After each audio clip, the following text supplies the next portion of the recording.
আজকের এই সমাবেশ নির্বাচন পূর্ব সমাবেশ। আমরা আরো কয়েকটা সমাবেশ এবং মিছিল করব। তার আগে কয়েকটি কথা বলতে চাই। নির্বাচন চলছে, এই নির্বাচন আদায়ের জন্য বাংলাদেশের জনগণ গত 17 বছর লড়াই করেছে।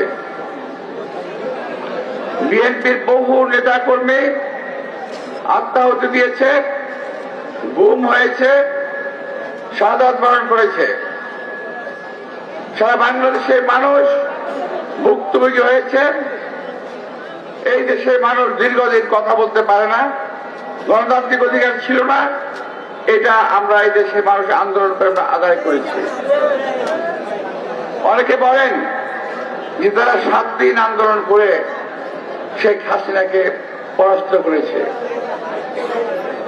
একটা কথা ভুললে চলবে না, 17 বছরের এই জাতির, বাংলার জনগণের, এই দেশের জনগণের ত্যাগ তিতিক্ষা জুলুম অপেক্ষা করে যত ত্যাগ করেছেন, যত ক্ষতিগ্রস্ত হয়েছেন, তার বিনিময়ে কিন্তু আমরা আজকের এই গণতন্ত্রের অধিকার আদায় করেছি। দেশনেত্রী বেগম খালেদা জিয়া আপ্রাণ সংগ্রাম করেছেন, শেষ পর্যন্ত জীবনটা বিলিয়ে দিয়েছেন বাংলার জনগণের জন্য। সেই কথাটি স্মরণ করে আমাদেরকে আগামী দিনের পথ চলতে হবে। আগামী দিনে এই দেশের স্বাধীনতা সার্বভৌমত্বকে অক্ষুণ্ণ রাখার জন্য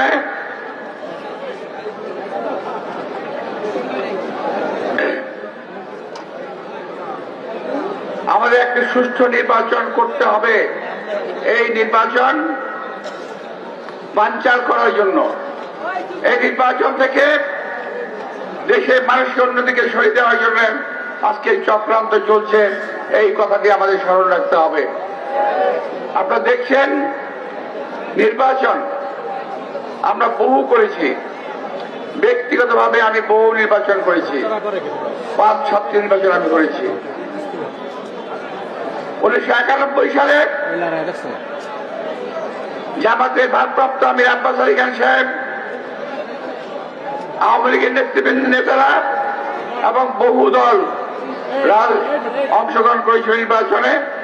ওই নির্বাচনে কিন্তু নির্বাচন থেকে আজ পর্যন্ত যতগুলো নির্বাচন করেছি আমি, কোন নির্বাচনে কোন প্রতিপক্ষের উপর কোন হামলা হয় নাই, কোন প্রতিপক্ষকে কেউ আক্রমণ করে নাই। আমরা উৎসব মুখর পরিবেশে আমরা নির্বাচন করেছি। আজকে যে দলটি নির্বাচনের কোন অভিজ্ঞতা নাই, যাদের জীবন সম্বন্ধে কোন অভিজ্ঞতা নাই, তারা দেশ পরিচালনার দায়িত্ব পেয়েছে। তারা বিএনপিকে কালিমালিপ্ত করার চেষ্টা করছে। তাদের কাছে তাদের নিজের জন্য বলার কিছু নাই, শুধু বিএনপির বিরুদ্ধে কথা বলাই তাদের কাজ। বিএনপিকে জনগণের সামনে অপদস্থকারী হলো তাদের কাজ। তাদের মনে হয় পৃথিবীতে অন্য কোনো কাজ নাই। আপনাদের বুঝতে হবে এর পিছনে তাদের সুদূর প্রসারী একটি পরিকল্পনা রয়েছে। পরিকল্পনা বলবো না আমি, অপরিকল্পনা, একটা অসাধু উদ্দেশ্য রয়েছে। বাংলাদেশের জনগণকে তারা চিরতরে গোলাম বানিয়ে রাখতে চায়। তারা মনে করে এই দেশের জনগণের স্বার্থ রক্ষার জন্য, এই দেশের জনগণের কথা বলে রক্ষার জন্য, তারা মনে করে এই দেশের মানুষের গণতান্ত্রিক অধিকার ঠিক রাখার জন্য একমাত্র বিএনপি একটি দল। যদি বিএনপিকে শেষ করে দেওয়া যায়, তারা যে কোনো ভাবেই ক্ষমতা যদি যেতে পারে, এই দেশটাকে তারা সর্বনাশ করে ফেলবে। তাই প্রিয় বন্ধুরা, তাদের বিরুদ্ধে আমাদের সোচ্চার থাকতে হবে।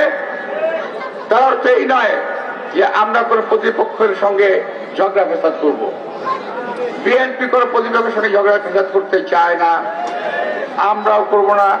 আমাদের নেতা কর্মীদেরকে অনুরোধ জানাবো, যে কোনো উস্কানির মুখে আপনারা শান্ত থাকবেন, কারণ বিজয় আমাদের দ্বার প্রান্তে ইনশাআল্লাহ।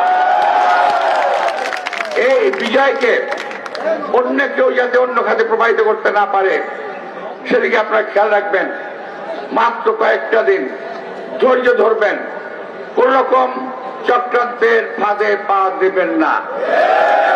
তারা অনেক উস্কানিমূলক কথাবার্তা বলছে, উস্কানিমূলক কাজকর্ম করছে, এদিকে আপনি একটু খেয়াল রাখবেন। ষড়যন্ত্র কিরকম দেখেন, ষড়যন্ত্র তারা শুরু করেছে বহু আগে থেকেই, এখন চলছে। আর একটি বিষয়ে বলতেই হয়, সারা বাংলাদেশে যেন কোনো নির্বাচন নাই, একমাত্র ঢাকা আসনের নির্বাচন। সারা দেশে কোনো প্রার্থী নাই, একমাত্র প্রার্থী মির্জা আব্বাস, আর কোনো প্রার্থী নাই।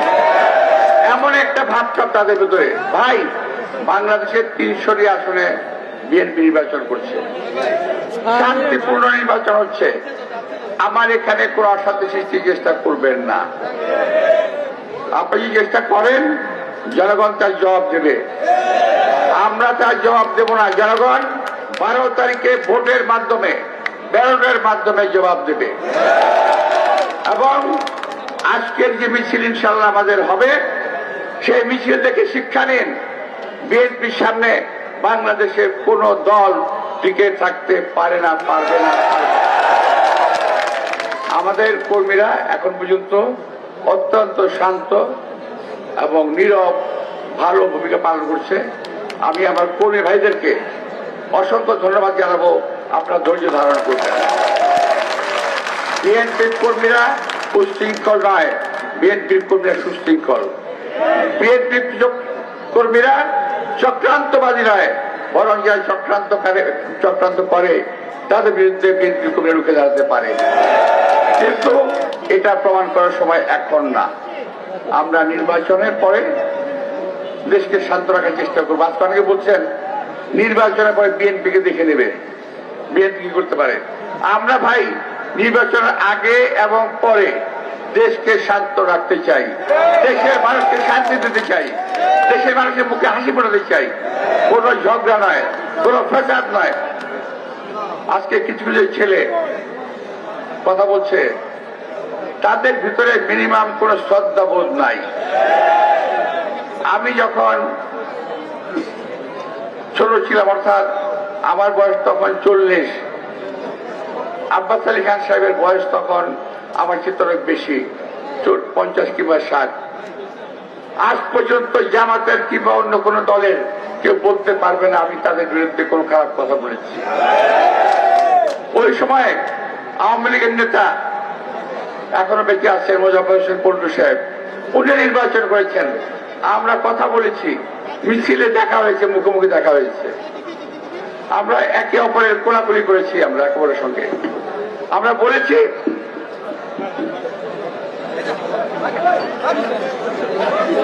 নির্বাচন প্রতিদ্বন্দ্বিতা মুখর হবে, কিন্তু উৎসব মুখর হবে তার সঙ্গে।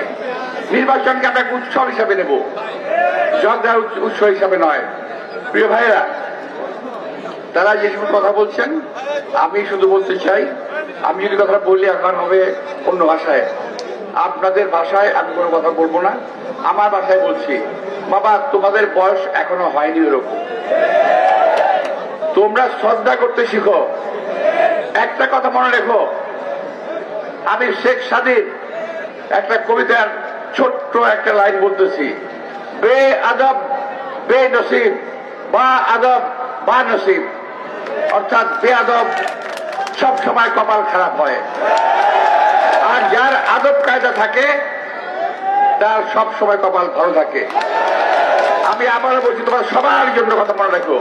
বড় কবিতার শেখ সাদির আদব কায়দা সম্পর্কে একটা কবিতা আছে, সেই কবিতার একটি লাইন, বে আদব বে নসিব বা আদব বা নসিব, কথাটা মনে রাখবেন। আমি আমার সন্তান তুল্য যারা আজকে আমার সঙ্গে কথা বলেন, তাদের উদ্দেশ্যেই আমার এই উপদেশমূলক কবিতাটা আমি পড়লাম। সবাইকে আন্তরিক শুভেচ্ছা এবং ধন্যবাদ। আসসালামু আলাইকুম।